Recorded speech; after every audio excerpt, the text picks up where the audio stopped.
Nasa Rosario to, no? Oo, Rosario. Alright, dito tayo ngayon sa Rosario. 7 o'clock in the morning.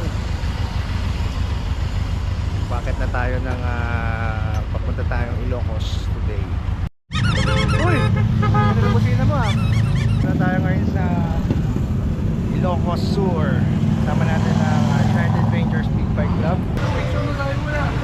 Ito. Ano ba? Ang bagalan mo lang Casey mo. Wala ka ng 160. Kami ngayon sa Ilocos Sur. Papunta na kami sa venue.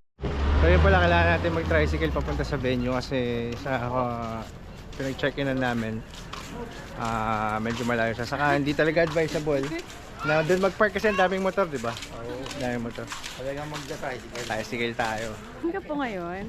Nandito ako ngayon sa Ilocos Sur, sa Bigan. Nandito tayo mga kaibigan sa Bigan. Ayan.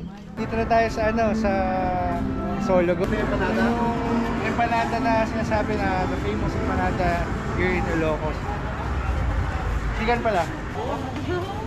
Nag-isa na tayo. Isa lang muna. Init pa ba yan? Naluto lang.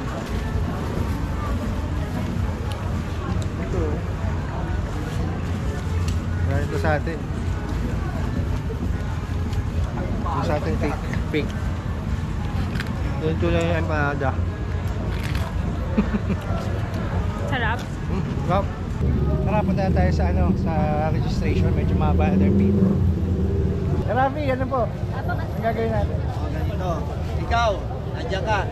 O dito kami. Aside sa food and only drinks dito, meron ding mga food ng mga motorcycle. Accessories gear. Congressman Ronald Dixon! Happy birthday, Congressman! Thank you po, Ninong Chabit.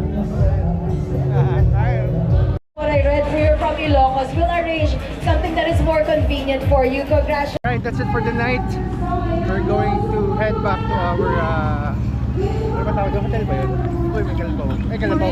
May kalabaw. We're going to go back dun sa inn. And but before that, siguro mag-ikot-ikot pa tayo dito. The night is young. We can still have fun. Dito sa Calle Crisologo. Ayan.